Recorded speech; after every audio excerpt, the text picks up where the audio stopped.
오늘 하나님께서 우리에게 주시는 말씀의 제목은요, 물과 성령으로 거듭난 참 믿음. 너무 중요하기 때문에 똑같은 제목으로 세 번째 시간입니다. 믿음은 믿음인데 가짜 믿음, 참 믿음 차이가 있죠. 참 믿음을 가져야 구원을 얻습니다. 우리가 예수 믿는 목적, 교회 다니는 목적, 예수 믿고 구원 받는 거예요. 내가 교회 다니면서 그냥 어떤 종교심이나 채우고 위로나 받고 평안 누리고 이런 게 아닙니다. 예수 믿고 구원받는 것. 다시 제목을 좀 띄워주시면 믿음은 믿음인데 참 믿음, 구원받는 믿음입니다. 여러분은 어떻습니까? 정말 하나님 앞에 구원받는 믿음인지 한번 생각해 보세요. 구원받는 믿음이 되려면 거듭나야 됩니다. 그렇죠? 거듭난 믿음이야. 그러니까 우리가 생각하는 믿음 말고 거듭난 믿음이 되어야 구원을 얻는 믿음이라고 하는 거예요. 거듭나는 방법이 뭔가 봤더니 물과 성령으로 거듭난 믿음. 그래서 이 말씀 속에 너무나도 중요한 내용이 담겨져 있기 때문에 여러분이 물과 성령으로 거듭난 참 나의 믿음, 참 사이에다 나의 믿음을 집어넣어야 돼요. 우리 주품교회에 기왕 교회 다닐 바야 하나님 앞에 인정받아야 되죠.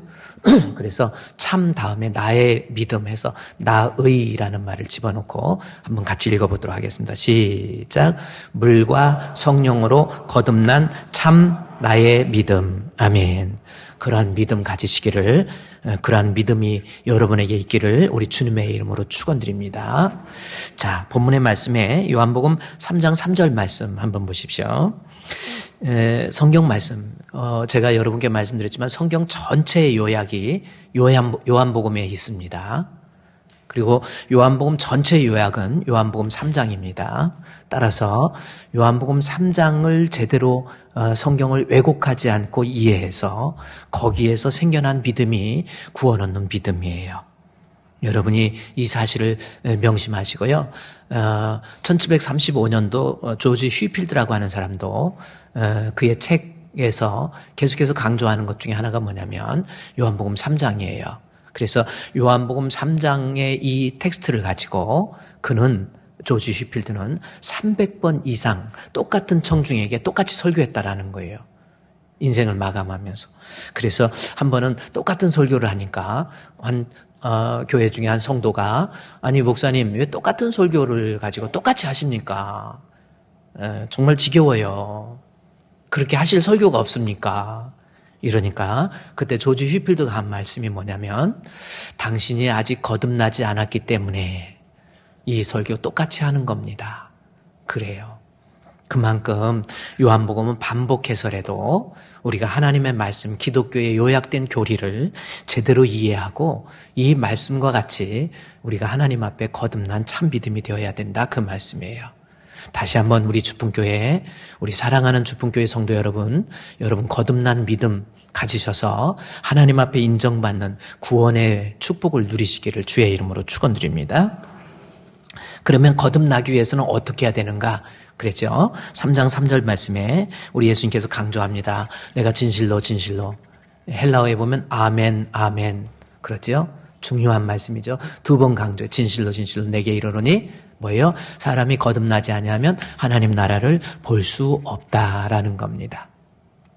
하나님 앞에 거듭나지 아니하면 하나님 나라에 볼 수 없다. 5절에서는 갈 수 없다 그랬는데 본문에서는 볼 수 없다 이렇게 표현한 이유는 천국이라는 것은 절대로 목사님이 꾸며낸 거거나 만들어낸 천국이 아니에요. 우리는 직접 경험할 수 있는 곳이 천국과 지옥이에요. 하나님은 분명히 살아계시고요.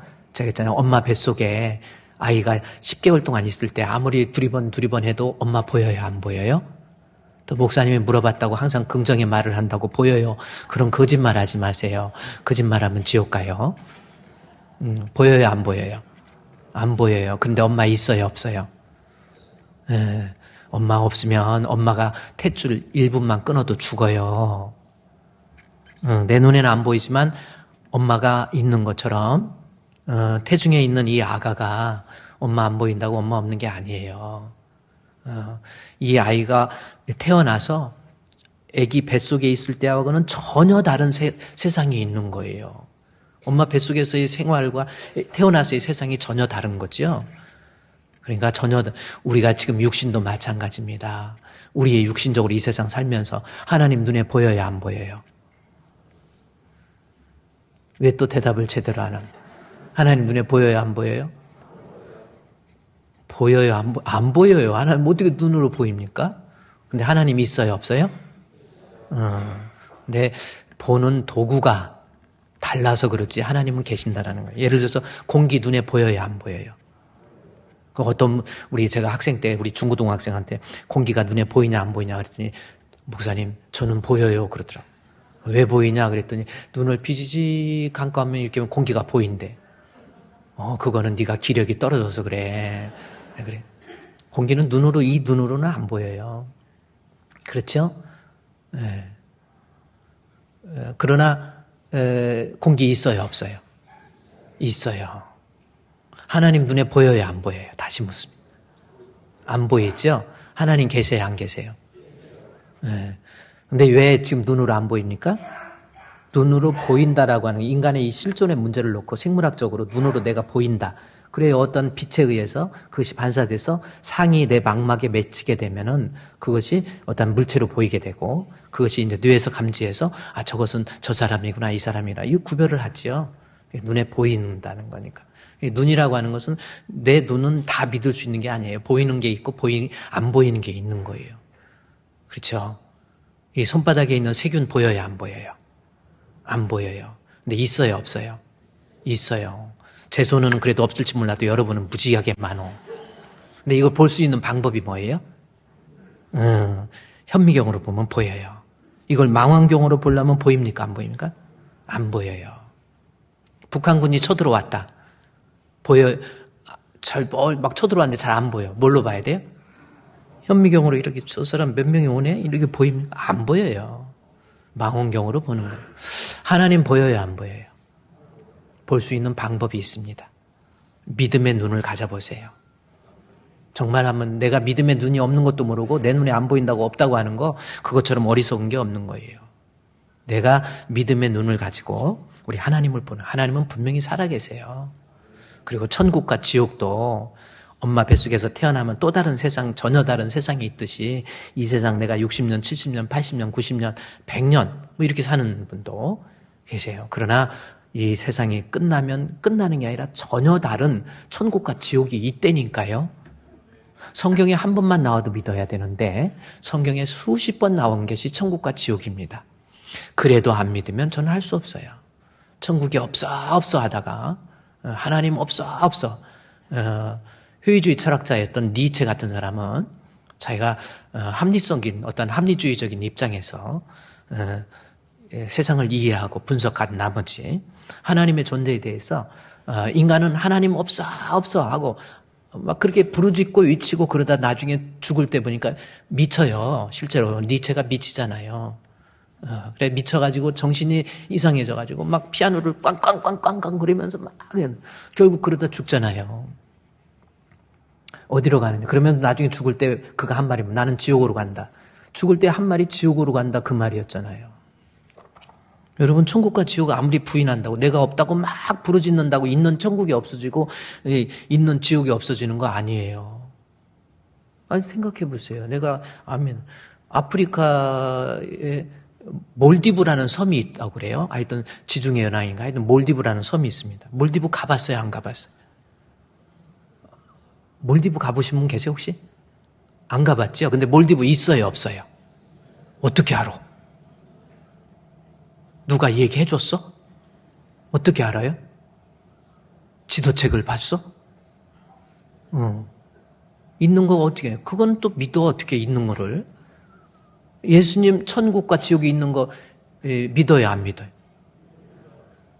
어떻게 알아? 있어요 없어요? 어떻게 알아?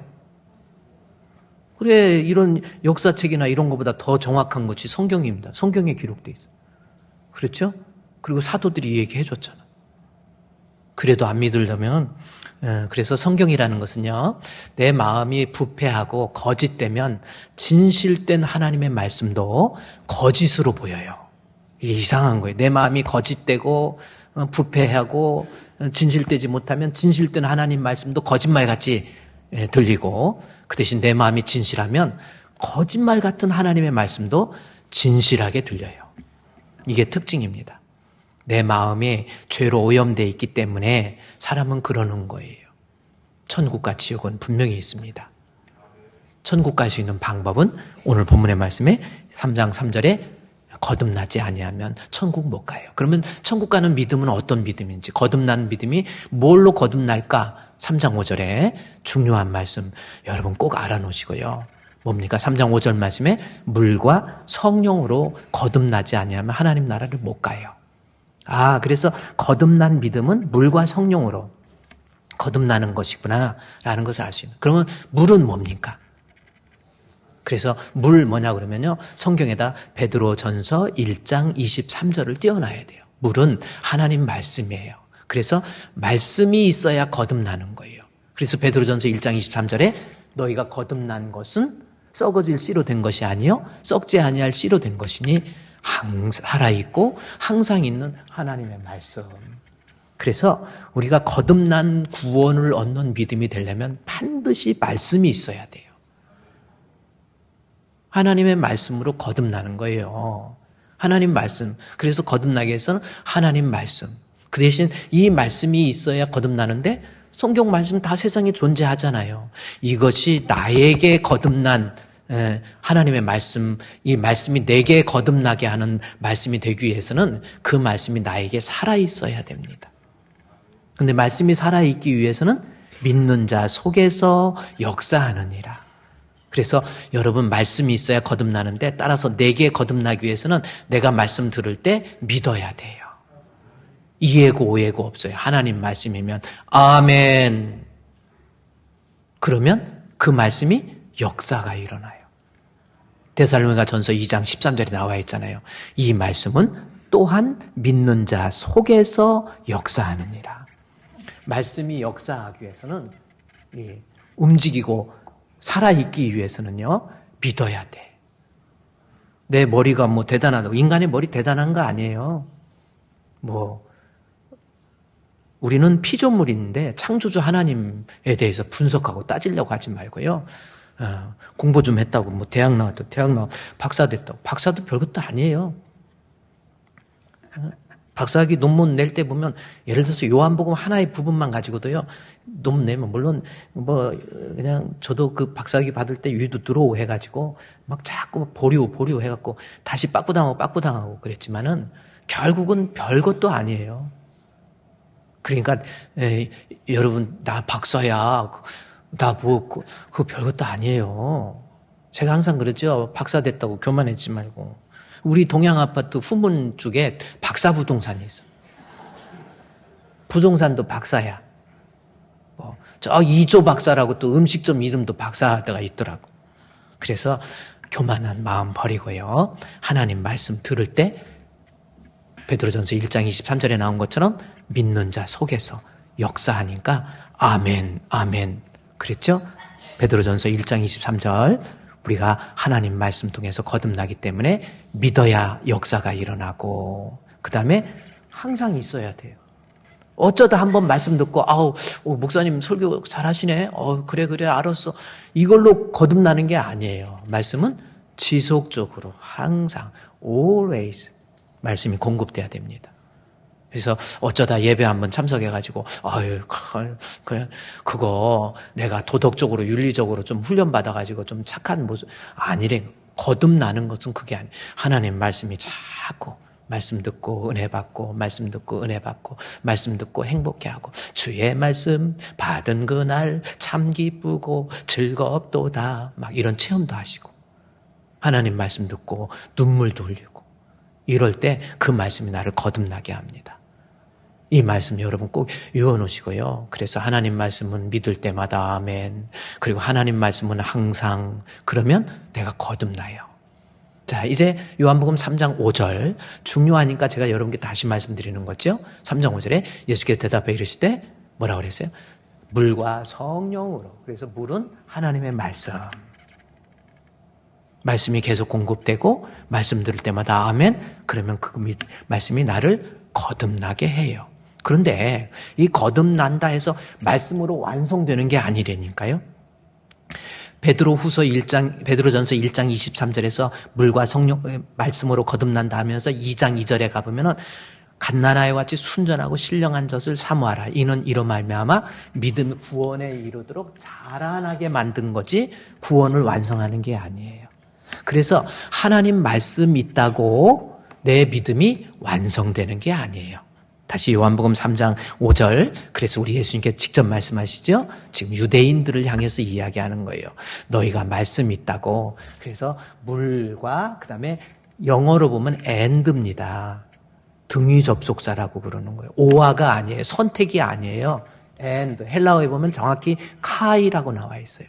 물 그리고 성령. 둘 다 필요 충분 조건이에요. 그러니까 우리가 거듭난 믿음이 되려면 물, 즉 말씀만 있다고 되는 게 아니에요. 오늘날 어렸을 때부터 성경 배워가지고 머릿속에 말씀의 지식은 많이 있어. 교회에 대해서 잘 알아. 얼마나 잘하는지 몰라. 그 사람이 거듭났나요?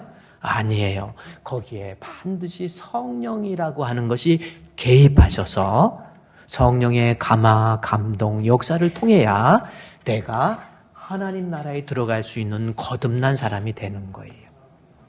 할렐루야. 그러니까 그러면 여기서 물은 그래서 물만 가지고 있는 사람들, 물과 성령으로 난 사람들. 그래서 본문에서 이제 그 다음 절 말씀해 보면 뭐라고 그래요? 진짜 거듭나는 방법을 얘기하면서 육으로 난 것은 육이다라는 거지요. 그리고 영으로 성령으로 난 사람은 영이니 해서 육으로 난 사람. 자, 여기 교회 안에서도 육으로 난 사람이 있고 그 다음에 성령으로 난 사람이 있다라는 거예요. 거듭난 사람은 성령으로 난 사람이라는 겁니다. 육으로 난 사람은 육으로 끝난다라는 거예요. 그러면 육으로 난 사람과 성령으로 거듭난 사람의 차이가 뭔지 오늘 성경을 보세요. 여기에 보니까 요한복음 2장 23절부터 3장 8절까지. 자, 한번 손으로 이 성경을 이제 분해를 해보면요. 요한복음 2장 23절부터 3장 8절까지 내용을 이렇게 손으로 꽉 잡고 한번 생각해 보세요. 제가 2장 23절부터 3장 8절까지 말씀에서 강조되는 단어를 찾으시오 했지요. 혹시 무슨 단어였습니까? 사람이라는 거예요.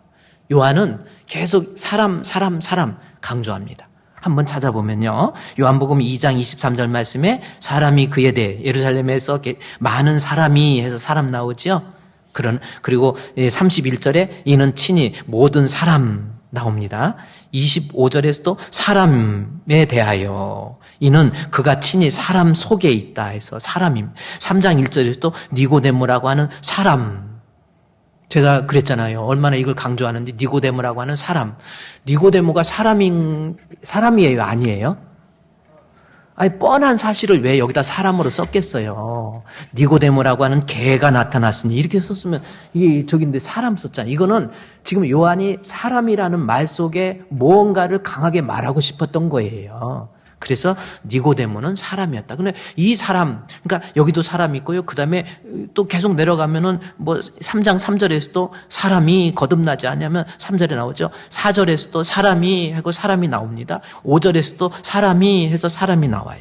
그런데 그 사람이라고 하는 내용과 3장 8절에 가서 또 난 사람도 그러하니라 해서 2장 23절부터 3장 8절까지 사람을 얘기하는데 2장 23절부터 3장 5절까지의 사람과 3장 8절까지의 사람은 차이가 있습니다. 지금 이 차이를 우리가 찾아내야 돼요. 그러니까 여러분은 과연 어떤 사람이 들어간지 2장 23절 보세요. 이 사람은 어떤 사람입니까? 이 사람은 어떤 사람이에요? 이 사람은 보세요. 사람이 그의 행하시는 표적을 보고 예수를 믿은 사람이에요. 표적을 보고 예수를 믿은 사람. 그렇죠? 그 사람 대 또 누굽니까? 3장 8절에 이 사람은 또 누구예요? 3장 8절에 사람은 사람인데 성령으로 난 사람. 두 사람이에요. 그러니까 지금 여러분이 나는 표적을 보고 믿는 사람은 아닌지 이겁니다. 아니면 성령으로 거듭난 사람인지 어느 사람이냐는 거예요, 지금. 지금 유대인들은 그래서 3장 6절에 육으로 난 것은 육이라는 것은 뭐냐면 육신적으로 세상을 보고 믿은 거예요. 그러니까 예수를 믿는데 다시 2장 23절 말씀에 다시 보면 예수를 믿긴 믿는데 뭘 보고 믿어요? 표적. 예수님이 행하신 표적을 보고. 표적이라고 하는 것은 헬라어의 세메이온이라는 겁니다. 영어로 보면 사인이에요. 표지판이에요. 표지판. 그 표지판을 보는 거예요. 근데 이 표적을 보고 유대인들이 예수를 믿었다라는 것은 뭐냐면 앞절에 나와 있는 앞의 내용을 보면 우리 예수님께서 가나 혼인잔치에서 물이 떨어지니까 지금도 결혼식장에서 유대인들에게 있어 포도주는 언약의 상징입니다. 그래서 결혼식장에서 포도주가 없다. 안 먹으면 되지 그런 의미가 아니에요. 포도주가 없다 그러면 그 결혼식이 무효예요. 효과가 없습니다. 유대인들의 종교법에 의해서 포도주가 떨어졌다 그러면 효과가 없어요. 그래서 이 장에서 물로 포도주 만든 사건이 있어요. 그 사건을 보니까 세상에 생각을 해보세요. 사람들이 보고 깜짝 놀란 거예요. 물이 포도주가 없어서 결혼식이 무효되게 생겼는데 물을 부으라고 하더니 그 물이 우리 예수님께서 나눠주라 하니까 물이 포도주가 된 거예요. 그러면 여러분 한번 그 현장에 여러분이 있다고 생각해 보세요. 결혼식장인데 포도주가 없어. 그런데 우리 예수님께서 물을 부으라고 한 다음에 물을 떠다 주니까 그 물이 뭐가 됐어요? 포도주가 됐어요. 이상해요, 안 이상해요? 이건 뭐 좀 깜빡깜빡 할 것도 아니고 얼마나 실제적으로 이상했습니까? 생각을 해보세요. 여러분이 지금 생각해 보세요. 물인데 우리 예수님이 딱 부어라, 퍼다 줘라 그랬더니 뭐가 됐어요? 포도주가 된 거예요. 그러니까 그 사람들은 깜짝 놀란 거지요. 아니 어떻게 이런 기적, 서프라이즈 혹은 미러클이라고 하는 뭐 어떤 아주 뭐라고 해야 되나 이게 너무 놀래버린 거죠. 이거 보고 이야 저분이 누구야? 저분은 하나님이시야. 그래서 하늘에서 내려온 여기 니고데모가 대표해가지고 3장 1절에 니고데모라고 하는 사람이 3장 2절에 우리 나오라는 자기도 그 속에 집어넣었잖아요. 제가 지난번에 했더니 니고데모 단수예요. 근데 왜 우리라고 하는 그거 기적과 이적을 보고 믿은 우리라는 겁니다. 우리는 나중에 3장 2절에서도 그러잖아요. 이 우리라는 사람이 표적을 보고 믿은 사람. 표적을 보고 믿은 사람이에요. 그러니까 예수님의 그 기적적인 행사를 보시고 깜짝 놀래버린 거예요. 야, 어떻게 이런 일이 있지? 저분은 그러면서 표적을 보고 당신은 뭐예요? 하나님이 함께 하시면 하나님께로부터 오신 즉 예수님을 하나님으로 믿는단 말이에요. 표적을 보고 기적을 보고 이적을 보고 나 예수 믿을 거야 하고 예수님 믿는 믿음. 실제로 내가 몸이 불편한데 어디 기도원에 갔더니 하나님 앞에 기도받고 내 질병이 나았다. 그래서 신앙이 막 뜨겁고 막 하나님을 찬양하고 그래요. 그 신앙을 성경적으로 한번 분석해 보면 자기 자신이 속을 수도 있다라는 겁니다. 이것이 내 신앙을 조금 더 서브할 수는 있지만 이거 가지고는 구원 얻는 믿음이 아니에요. 그래서 2장 23절에 나온 것처럼 표적을 보고 믿은 사람. 그래서 예수를 믿는데 기적이나 이적이나 어떤 능력 행하는 거, 내가 하나님 앞에 기도했더니 나의 연약한 문제도 해결됐고, 내가 가정에 우리 자녀들을 놓고 기도했더니 우리 아이가 다시금 돌아오게 되고, 그런 기적들이 얼마든지 있을 수 있어요. 그러나 그것 때문에 내가 하나님을 더 사랑하고 그것 때문에 하나님 믿고 하나님 의지한다. 있을 수는 있지만 그 믿음을 분석해 봐야 된다. 지금 요한이 계속해서 강조하는 것이 유대인들이 가지고 있는 그런 표적을 보고 믿는 믿음. 또 하나 3장 1절에서 니고데모 같은 경우는 그런데 바리새인 중에 니고데모, 왜 니고데모라는 말 앞에 굳이 바리새인이라고 하는 프로필을 썼냐는 거죠. 이유가 있다라는 거죠. 요한이 바리새인이라는 말을 집어넣을 때는 바리새인은 율법에 있어서의 최고의 스승입니다. 좀 더 쉽게 얘기하면 이 니고데모는 하나님 말씀에 대한 지식 다 외워요. 다 암송해요. 말씀에 대한 지식. 자, 표적이나 기적이나 이적이나 어떤 능력 행함이나 이런 걸 통해서 생긴 믿음, 혹은 하나님 말씀을 어렸을 때부터 듣고 말씀 통해서 은혜 받고 깨닫고 이래가지고 생긴 믿음, 그거 가지고 바리새인 중에 니고데모도 구원 얻는 줄 알았어요. 그랬더니 우리 예수님께서 뭐라고 그래요? 표적이나 기적이나 능력이나 이적이나 심지어 하나님의 말씀에 대한 지식이 가득 채워져 있다고 해서 그것이 구원 얻는 믿음이 아니라 바로 3장 5절의 말씀처럼 그것은 하나의 물이에요. 물. 뭐예요?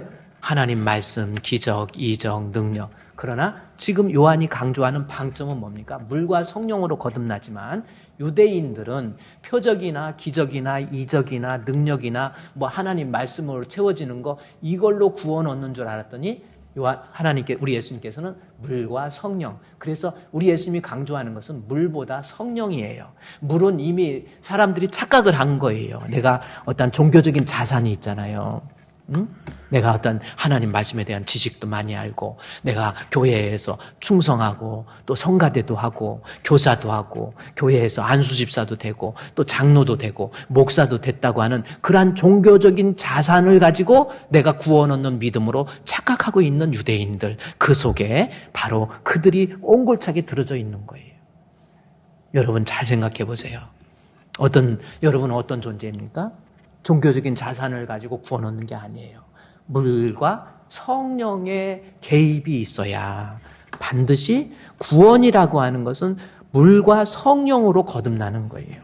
성령의 개입이 없는, 즉 내가 말씀이든 기적이든 이적이든 성령이 개입하셔서 감화, 감동, 역사, 인도, 책망, 그래야만이 내가 구원 얻는 참 믿음, 거듭난 믿음이 될 수 있다는 겁니다. 그러니 여러분 요한복음 3장을 공부하면서 조금 힘들어도요, 우리 주품교회에 반드시 하나님 앞에 인정받는, 구원받는 믿음이 되어야지요. 여러분 제가 볼 때는 그래요. 성령 받지 못하고 성령 충만함을 받지 못한 사람, 물만, 즉 종교적인 어떤 내 공덕이나 내 어떤 자산이나 이런 거 가지고 내가 헌금 많이 했다. 나 다음 주 추수감사주일인데 나도 우리 목사님 말씀하신 것처럼 이것은 아들 이름으로, 이것은 딸 이름으로, 이건 남편 이름으로, 이건 아내 이름으로 해갖고 나 하나님 앞에 헌금 많이 드렸다. 그 종교적인 자산이에요. 그런데 그러한 종교심을 통한 어떤 종교심의 승화가 구원 얻는 믿음이 아니라는 거예요. 물론 그게 나쁘다는 게 아닙니다. and라고 그랬죠. 그것도 필요하지만 거기에 반드시 성령의 개입이 있어야 그것이 구원받는 믿음이다 라고 하는 것. 이것이 요한복음 1장에서 요한복음 21장까지 전체의 내용이에요. 그러면 정말 내 믿음이 구원 얻는 믿음 전체의 믿음인지 한번 점검을 해볼까요? 자, 요한복음 2장에서 아까 표적을 보고 믿은 사람과 지금 요한복음 표적을 보고 믿은 사람과 성령으로 난 사람 두 가지를 비교하면서 지금 요한이 설명하고 있는데, 자, 요한복음 2장에 보면은 2장 1절에서 물로 포도주 만든 그 가나 혼인잔치 기적 사건이 나옵니다. 포도주가 떨어졌어요. 그랬더니 2장 1절에서 이 가나라고 하는 게 아프리카 가나가 아니에요. 유대 지역에 가나 지역이 있습니다. 가나 초콜릿 생각나가지고 또 아프리카인 줄 아시지 말고요. 유대 지역의 가나라는 지역에서 우리 예수님께서 공생애를 시작하면서 하나의 기적을 베풀어 주신 거예요. 그랬더니 그 기적을 보고 물로 포도주를 만들어 버리니까 사람들이 깜짝 놀라는 거예요. 그러면서 11절에 물로 포도주 만드니까 여러분도 아마 이 안에 얼마든지 들어갈 수 있는 거 아닙니까? 11절에 보니까 예수께서 이 첫 표적을 갈릴리 가나에서 행하시니까 그의 영광을 나타내시니까, 자, 첫 표적을 보고 사람들이 야, 정말 저분은 하나님이 아니면 이렇게 할 수가 없지. 이건 기적이야. 말도 안 돼. 해가지고 그 제자들이 그를 뭐 했어요? 아이, 똑바로. 제자들이 그를, 표적을 보고 제자들이 그를, 예수님을 뭐예요? 믿었어요. 성경에 나와 있잖아요. 실제로 여러분도 가도 그렇지 않겠습니까? 정말 물이 포도주가 됐습니다. 이건 기적이잖아요. 근데, 진짜 이건 성경에 그냥 꾸며낸 신화가 아니에요. 물이 포도주가 되려면 물이라고 하는 것이 땅에 있다가 포도나무 줄기를 통해서 포도나무를 건너가서 그 다음에 포도 열매가 돼서 포도주가 되는 건데, 예수님께서는 창조주 하나님이라는 말이에요. 그렇기 때문에 포도나무를 지워버리고 물이 즉각 포도주가 된 거예요. 그러니 상식의 반복에서 하나가 삭제되니까 이상한 거예요. 그게 기적이라는 거잖아요. 말도 안 되는 거라는 거잖아요. 말이 안 된다는 건 내가 이 땅에 살면서 배워왔던 상식에서 벗어난 거잖아요. 근데 물이 포도주 된 거예요. 우리 예수님께서 하나님이기 때문에. 그 기적을 보니까 사람들이 놀라갖고 드디어 예수님이 그를 믿었어요. 자, 이 믿음. 근데 이 믿음이 예수님께서 표적을 보고 제자들이 믿었는데 이 믿음하고 2장 22절 말씀에 보면 아마 두 개의 말씀을 좀 같이 띄워봤으면 좋겠어요. 2장 22절 말씀. 이렇게 돼 있잖아요. 여기 믿으니라 있었어요. 그런데 여기 믿으니라 그랬는데 죽은 자 가운데 살아나신 후에야 비로소 제자들이 이 말씀하신 것을 기억하고 성경과 예수께서 하신 말씀을 믿었더라. 이렇게 돼 있잖아요. 자, 그러면 2장 11절과 2장 22절 간에 이 믿은 사람하고 여기 믿은 사람하고는 분명한 차이가 있단 말이에요. 이 차이를 여러분 빨리 찾아내야 돼요. 그러면 문법적으로 볼 때 이게 어떤 차이가 있냐면은 표적을 보고 믿으니라 할 때 이 믿으니라고 하는 것이 이 피스테운이라고 하는 이 피스테오라고 하는 단어에 태가 있는데 중간태를 썼어요. 중간태. 여러분이 헬라어에 익숙하지 않기 때문에 들으면 됩니다. 중간태인데 중간태는 뭐냐면 뭔가가 그 믿음에 대해서 아직은 그 확고한 믿음이 아니라는 거예요. 그래서 표적을 보고 믿는 믿음에 대해서는 믿으니라 해서 중간태를 썼고 이 믿음에 대해서는 요한복음 2장 24절 말씀에 보니까 표적을 보고 믿은 사람에 대해서 예수님께서는 그들을 의탁하지 않았다. 요 말씀. 그의 몸을 그들에게 의탁하. 이거 몸을 의탁하. 이게 그 뜻이 아니라 의탁이라는 것이 믿지 않았다라는. 표적을 보고 믿고 예수님 믿은 그 믿음을 우리 예수님은 인정하지 않았다라는 거예요. 그러면 다시 요한복음 2장 11절 중요한 말씀입니다. 지금 요한이 계속 이것을 2장 21장까지 가서 이야기를 하는 거예요. 뭐예요? 우리의 믿음, 여러분 이거 아닌지 믿으니라. 우리 예수님이 인정할 수 없는 믿업지 못한 믿음. 그래서 헬라어의 중간태를 썼고요. 그 다음에 여기에 있는 하신 말씀을 믿었더라라는 것은 현재 완료형을 썼어요. 이 믿음은 확고한 믿음입니다. 그러면 미심정한 믿음에서 확고한 믿음으로 바뀌어야 되는데 그래야 이건 거듭난 믿음이고요. 이거는 표적을 보고 믿는 믿음. 그렇죠? 이거는 거듭난 믿음, 이거는 표적을 보고 기적이나 이적이나 표적이나 우리 예수님이 하신 말씀이나 이런 걸로 채워진 믿음은 우리 주님이 인정하지 않아요. 미안하지만 인정하지 않습니다.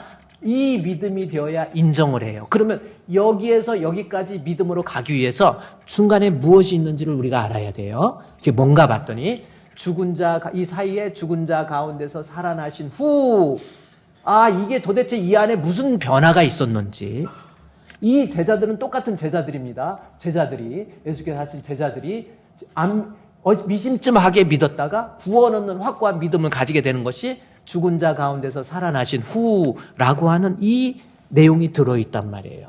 그러면 죽었다가 살아났을 때 이때 도대체 무슨 일이 있었냐는 거죠. 정말 궁금한 거예요. 저도 성경을 보면서 내 믿음도 점검해야 돼. 나도 어렸을 때 뭐 교회만 다니고 아버지가 장로님이고 어머니가 권사님이고 막 교회 가면 뭐 어떤 교회 행사나 이런 거 할 때도 잘하고요. 찬양 인도도 하고 뭐 임원도 하고 다 해요.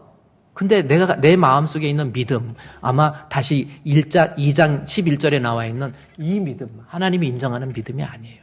뭔가 믿음이 있으니까 믿음은 행동을 유발하잖아요.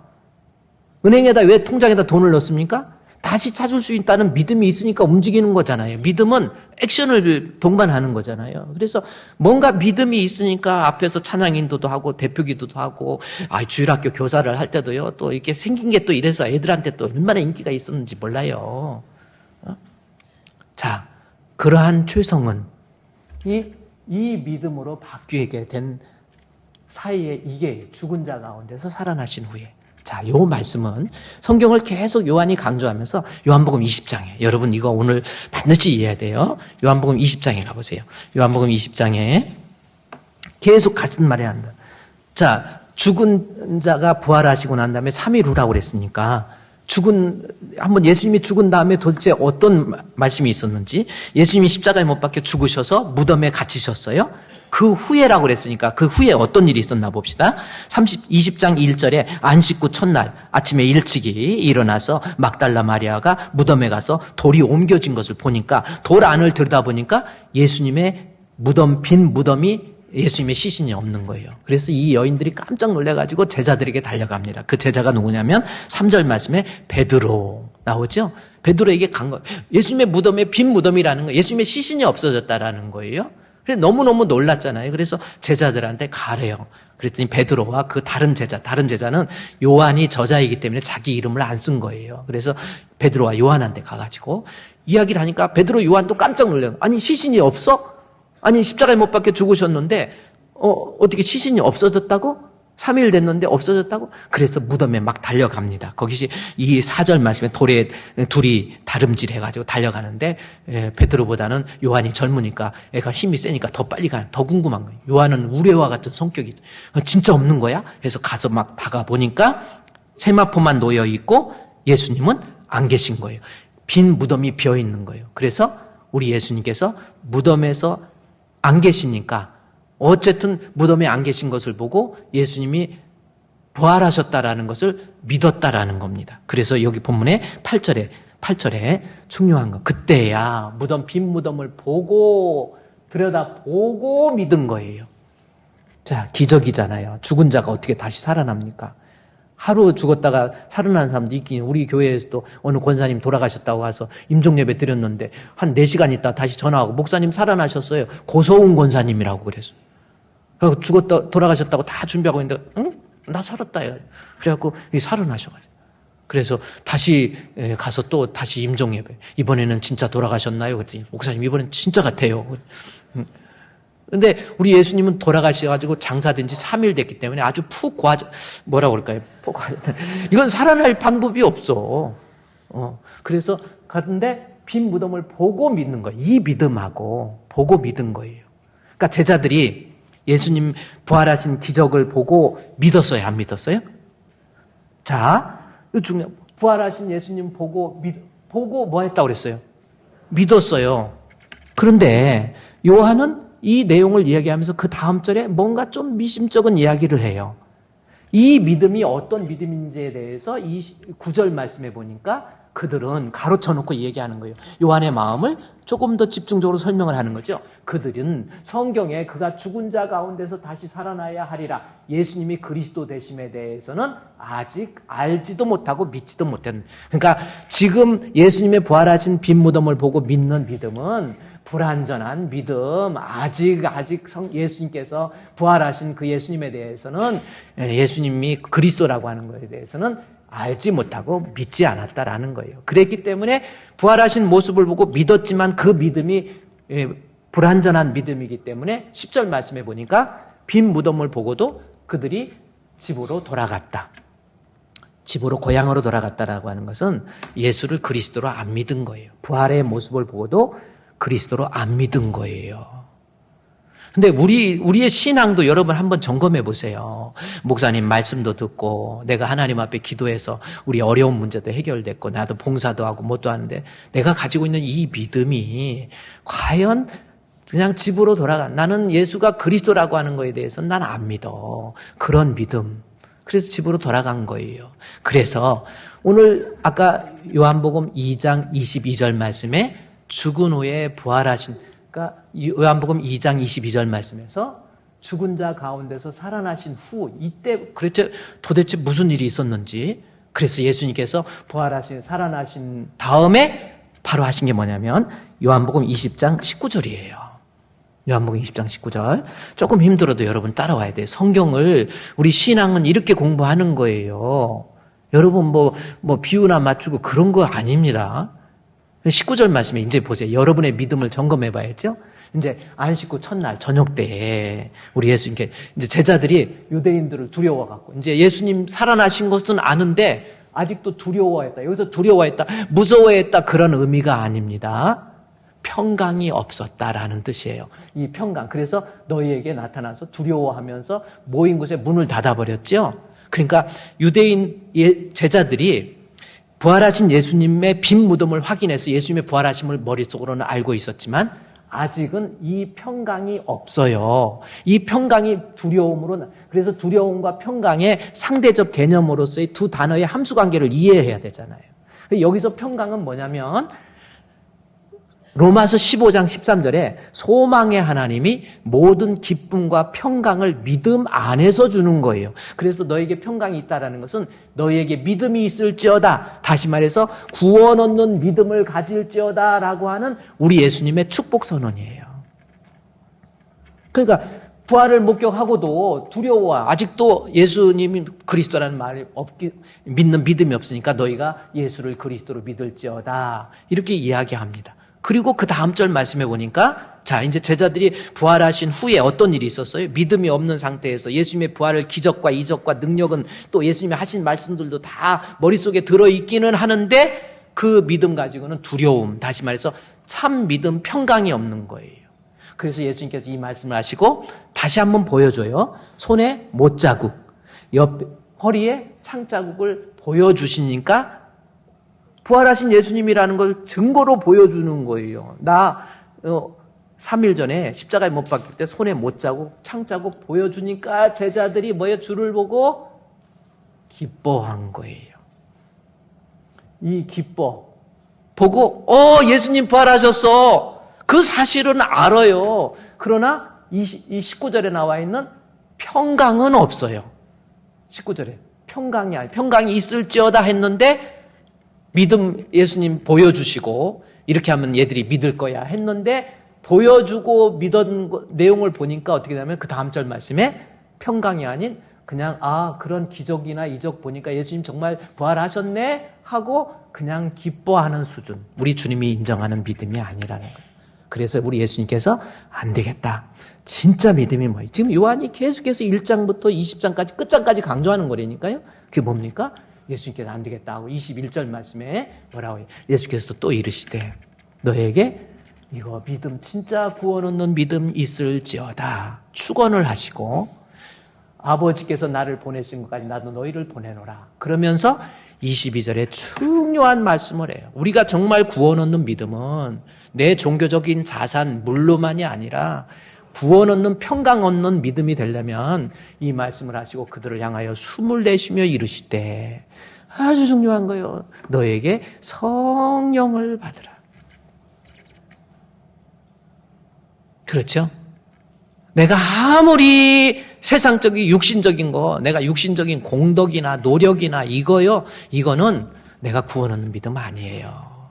숨을 내쉬며 왜 성령 받으라도 그냥도 아니에요. 성령 받아야 진짜 구원 얻는 믿음이 되는데 예수님께서 뭐예요? 숨을 내쉬며 요 말씀이 나옵니다. 이 숨을 내쉰다라고 하는 것은 창세기에서 인간을 창조하시고 하나님께서 사람을 흙으로 사람을 만드시고 그 코에 생기를 네페쉬 힘을 내쉰다라는 겁니다. 내셨더니 생명이 된 거예요. 우리가 구원 얻는 생명의 믿음이 되려면 예수 그리스도에 의해서 성령으로 재창조. 창세기를 다시 한번 우리 예수님께서 우리 예수 그리스도에 의해서 성령으로 재창조됐을 때 다시 말해서 내가 물 가지고만은 안 돼요. 착각하지 마세요, 여러분. 성령의 개입과 성령의 조명, 성령의 감화, 감동, 역사를 통해서 내가 구원 얻는 믿음이 되는 거예요. 여러분은 어떻습니까? 한번 생각해 보세요. 이 말씀에 대해서 제가 요한복음 1장에서부터 20장까지 다 이 말씀이라고 그랬죠. 지금 유대인들을 향해서 유대인들이 착각한 나는 종교적인 열심, 내 열심 누구도 따를 수 없어요. 율법적인 지식, 나의 충만한 게 없어요. 여러 가지 기적과 이적을 통해서 나 예수 믿고 있습니다. 그 중에 바로 오늘날 우리 주님이 인정하지 않는 불신앙적인 모습을 지금 가지고 있는 우리 성도들도 있잖아요. 정신 차리세요. 중요한 것은 그 종교적인 자산에 성령이 개입되지 않으면 그 믿음은 절대로 거듭난 믿음이 되지 않는다라는 겁니다. 그러면 여기서 요한복음 14장에 한번 다시 가볼까요? 요한복음 14장에 또 중요한 이야기를 하죠. 요한복음 14장 1절 말씀에 자, 여러분 성경을 배워야 돼요. 성경을 통해서 생긴 믿음이 되어야 거듭나는 첫 번째 조건이잖아요. 성경이 얘기하죠. 14장 1절에 너희는 마음에 근심하지 말라. 하나님을 믿으니 또 나를 믿으라. 자, 믿음에 대한 이야기입니다. 여기서 근심은 염려한다, 불안해한다. 다시 말해서 이 하이데커가 얘기한 조로게라고 하는 근심과 염려, 인간이 가지고 있는 근심과 염려를 얘기하는 것이 아니에요.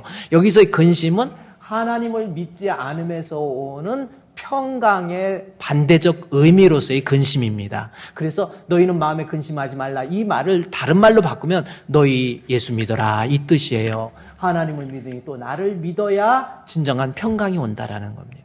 그래서 요한복음 14장에서는 예수 믿어야 천국 가는, 그래서 그 다음 절 말씀에 내 아버지 집 천국이 나온 거예요.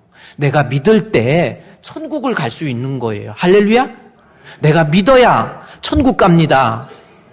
아무리 외쳐도 귀에 있는 자는 성령이 교회들에게 하시는 말씀 들어야 돼요. 가진 거 없고 의지할 데 없고 못 배워서 예수 믿는 거 아니라니까요. 내가 믿어야 아버지 집 천국 가요. 그럼 믿음이 뭔가 봤더니 14장 6절 말씀에 보니까 이걸 믿어라는 거예요. 예수께서 이르시되 내가 곧 길이요 진리요 생명이다. 나로 말하면 저는 아버지께로 올 자가 없다라는 거예요. 예수님, 진리 되신 예수님이 천국에 갈 수 있는 유일한 길, 생명을 얻을 수 있는 유일한 길이에요. 예수 믿으라는 거예요. 여러분 예수 믿으세요. 아멘. 여러분 예수 믿으시기를 주님의 이름으로 축원드립니다. 지금 뭐 하고 있어요? 생각해 보세요. 당신은 지금 어디로 가나요? 발걸음 무겁게 이 세상 어디 쉴 곳 있나요? 머물 곳 있나요?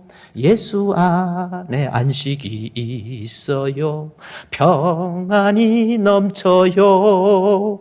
할렐루야. 예수 믿으세요. 종교인이 되지 마시고 신자 되세요. 할렐루야. 신자 되세요. 신자. 이제 좀 여러분 정도 신앙생활 했으면 이제 정말 하나님 앞에 내가 신자가 되세요. 일보다도 중요한 것이 신자 되는 거예요. 신자 되기 원합니다. 진심으로 신자 되기 원합니다. 진심으로. 여러분 제발 신자 되세요. 제가 그렇죠. 가진 것 없고 의지할 데 없고 못 배워서 내가 예수 믿는 것 아니라니까요. 예수 믿어야 돼요. 그래야 영생을 얻습니다. 우리 요한복음 14장에서 6절에서 예수 믿어야. 그런데 예수 믿는다고 하면서 그 다음에 앞뒤에서 강조하는 게 예수 믿어야 영생을 얻는데 방법을 얘기하면서 안다 지식을 얘기해요. 물 얘기하죠. 14장 5절에서도 6절 앞에 5절에서도 우리가 어디서 가는지 우리가 알지 못하거늘 그 길을 어찌 알겠사옵나이까. 안다, 기노스코라고 하는 알에 대해서 이야기하는 거예요. 체험을 통해서, 기적을 통해서, 이적을 통해서, 말씀을 통해서 예수를 아는 거 중요한 겁니다. 그래서 계속 강조하지요. 6절에서는 예수님이 길이요 진리요 생명이라는 걸 얘기하면서 예수님을 믿어서 구원 얻기 위해서는 7절에 너희가 나를 알았더라면 내 아버지께서 알았으리로다. 이제부터 너희가 그를 알았고 또 보았느니라. 자, 믿음을 위해서, 신앙을 위해서는 안다는 거, 체험을 통해서, 기적을 통해서 내가 능력을 보모로 말씀을 통해서 아는 거 중요합니다. 이것을 계속 강조하고 있다니까요. 9절 말씀에서도 내가 알지 못하느냐 하면서 알에 대해서 이야기를 해요. 그러다가 갑자기 요한복음을 읽어가 내가 믿음을 위해서 아는 것이 중요하구나 했는데 갑자기 알을 이야기하다가 갑자기 느닷없이 우리가 생각할 때 엉뚱한 본문이 딱 튀어나와요. 그게 뭡니까? 요한복음 14장 26절 말씀에 보니까 갑자기 보혜사 성령, 곧 아버지께서 내 이름으로 보내실 성령 이야기가 갑자기 튀쳐나와요. 여러분이 성경을 읽다가 보면은 이게 왜 여기 성령 이야기가 왜 갑자기 나오지? 나옵니다. 다시 말해서 이것은 뭐예요? 요한이 강력하게 문자적인 배열을 통해서 말하고 싶었던 것은 뭐냐면 구원이라고 하는 것, 영생이라고 하는 것, 예수를 믿는데 그 믿음에 있어서 알미라고 하는 것, 보는 것, 아는 것, 능력, 체험, 기적, 이적, 말씀에 대한 지식 중요한데 그걸로 끝나는 게 아니라는 거예요. 바로 요한복음 14장 26절 말씀에 나온 것처럼 보혜사 곧 내 이름으로 보내실 성령의 개입과 성령의 가르침과 성령의 생각나게 하시는 감화 감동 역사가 없는 그러한 믿음은 구원 얻는 믿음이 아니라니까요. 여러분 이거 어떡할 거예요? 우리 빨리 이 세상에 살 때 내 신앙이 잘 됐는지 잘못됐는지 빨리 점검해야 되잖아요. 그래서 요한이 14장에서 천국을 이야기하고 믿음을 얘기하면서 보세요. 보혜사 성령의 도움이 없이는 은혜의 어떤 보혜사가 없으면 우리는 성령께서 개입하시고 가르치고 성령께서 나를 생각나게 성령이 나의 성령이 스승되어서 진리를 가르치시니 그 말씀 한 절 한 절이 내 맘에 교훈되도다. 내 평생의 소원 내 평생의 소원 대속해 주신 사랑을 간절히 알기 원하네. 성령이 스승돼야지. 그렇지 않으면 우리의 믿음, 우리 여러분 착각하지 마세요. 왜 내가 이렇게 종교 생활이 힘듭니까? 예배 생활하는 것도 왜 이렇게 힘듭니까? 툭 하면 예배 빠지고 교인들과 같이 적응하지도 못하고 아무것도 아닌 거 가지고 오해하고 불평하고 짜증내고 끝까지 죽을 때까지 신앙 못 가는 이유가 뭔지 아십니까? 하나님 말씀에 대한 종교적인 자산은 많이 있어요. 봉사도 많이 했어요. 헌금도 많이 했어요. 그러나 성령의 개입이 없으니까 하나님께서 감화 감동 역사하는 그러한 사역이 부재한 거예요. 그러다 보니까 종교인은 됐지만 신자가 되지 못하는 거 아닙니까? 성령이 개입해서 생각나고 가르치게 하고 나중에요. 요한복음 그 다음에 26절에서 이 말 바로 나오잖아요. 성령 받게 되면 27절에 아까 14장 1절에서 근심이 뭘로 바뀝니까? 평강이다. 이 평강은 뭐래요? 소망의 하나님이 믿음 안에서 주시는 거, 참 믿음 안에서 주는 것이 평안이잖아요. 그래서 예수를 믿는 믿음이 지식이라고 하는 거, 알미라고 하는 거 플러스 그 다음에 성령의 감화 감동 역사가 있을 때 두려움이 사라지고 근심이 사라지고 불신앙이 사라지고 진짜 구원 얻는 평안이 우리에게 넘치는 거예요. 그래서 평안과 두려움을 상대적 개념으로 함수관계 이해하라고 그랬죠.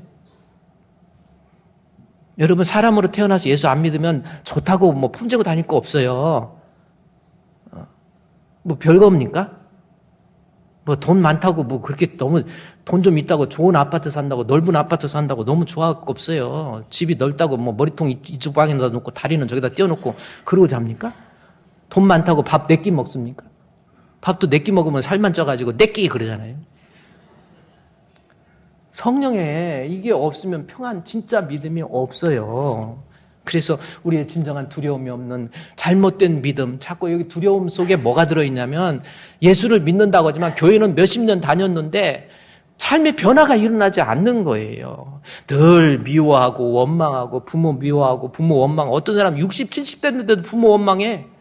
그 원망의 내용이 뭔가 했더니 내가 60대도 지금 당뇨병 걸렸는데 내 부모가 물려준 것은 혈압하고 당뇨밖에 없대. 그 왜 그런 현상이 나오는 겁니까? 성경적으로 여러분 보세요. 내가 아직 주의 성령을 못 받은 거예요. 성령 받으면 사람이 완전히 두려움 대신에 염려 대신에 걱정 대신에 미움 대신에 다툼 대신에 이런 거 사라지고요. 주님이 내 안에 들어와 계시니까 내가 완전히 변해. 우리 주님이 지금 생각해봐요. 주님이 어떻게 내 안에 오십니까? 영으로 오시는 거잖아요. 그러면 그 사람이 안 변할 수가 없는 거예요. 말씀에 지식이 있는데 예수가 오시지 않으니까 변하지 않는 거예요. 그래서 우리 찬송가에 주 예수 내 맘에 들어와 계신 후 변하여 새 사람 되고 그잖아요. 예수님이 어떻게 내 안에 오셔요? 영으로 오시는 거예요. 성령으로. 그래서 주 예수 내 마음에 들어와 계신 후 어떻게 돼요? 변하여 새 사람 되고 그 다음에 마음에 얼굴 보면 물밀듯 내 마음에 기쁨이 넘치면 주 예수 내 마음에 오심 주 예수 내 맘에 오심 주 예수 내 맘에 오심. 여러분 보세요. 아직 말씀에 대한 종교적인 자산 자랑하지 마세요. 그거 놓고 하나님 앞에 주여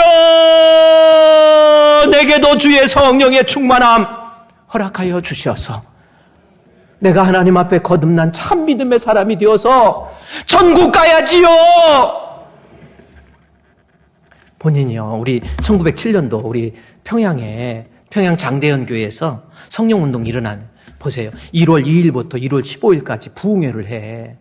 말씀을 오전 새벽기도 때 배우고 오전에 배우고 또 저녁에 집회하고 막 계속 하는데 계속해서 말씀을 배우는데 조선에 말씀 듣는 그 교회의 부흥회를 시작하는데요.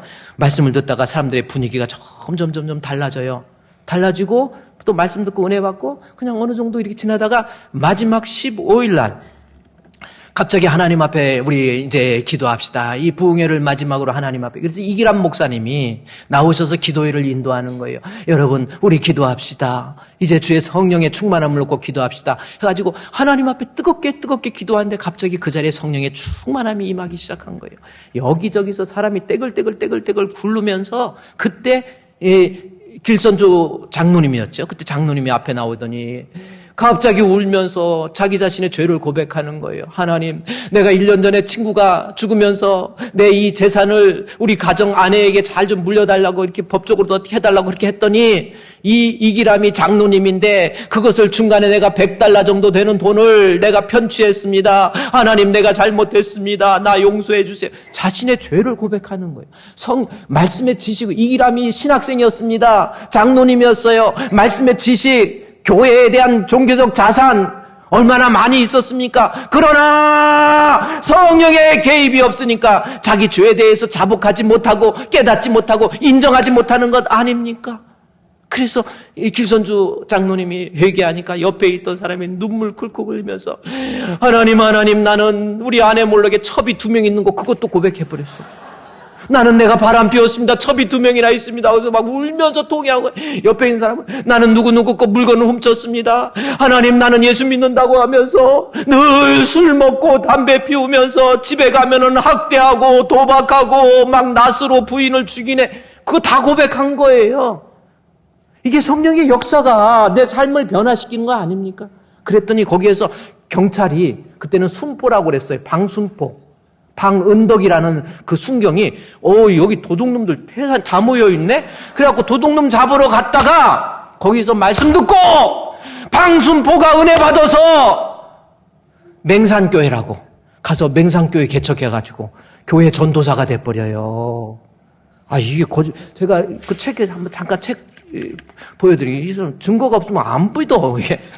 여기 봐요. 여기 평안 맹산군에 가서 맹산교회 설립해서 이게 주인이 이건 뭐냐면 그 기도를 하다가 그 이기람 목사님 기도인도 하다가 물건을 훔친 도둑놈은 잡을 수 있지만 내 마음에 있는 이 죄악의 본성은 우리 주 예수 그리스도 믿는 믿음밖에 없습니다. 그 말 듣고 은혜 받아갖고 이 방순포가 나중에는 맹산군에 가갖고 맹산교회 당시 회개의 순간 마치 감옥의 지옥의 문을 여는 것과 같았다. 살인, 강간, 상상할 수 없는 엄청난 죄가 고백되었다. 여기서 끝이 아니에요. 남에게 손해 혹은 손상을 입힌 사람은 집을 찾아다니면서 사과했고 타인의 재물을 절도한 사람은 직접 갚는 일도 있어.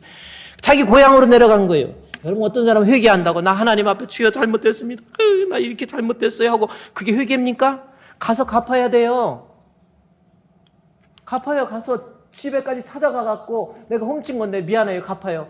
평양과 중국 왕래한 어떤 중국에 자신이 거래했던 기독인 수년전부터 부당 이익을 취했던 것이라고 하면서 거금을 환불해주는 매우 놀라운 일이 평양이 반짝 뒤집혔잖아요. 이게 성령의 역사라는 게 그래요. 여러분, 그래서 어떤 사람 회개라고 하는 것이 제가 요즘 수요일 날 공부하는 거지만 지적이고 정적이고 의지적인 단계에서 회개가 진짜 회개지. 내가 좀 잘못했네. 저 사람 좀 마음 아프게 했네. 하나님 용서해 주세요. 하나님께서 내가 내 죄를 사하노라 그래. 나 용서받았어. 그거 아닙니다. 용서한 거 회개 아니에요. 가서 내가 좀 누구한테 잘못한 것이 있으면 가서 직접 만나서 집사님 미안해.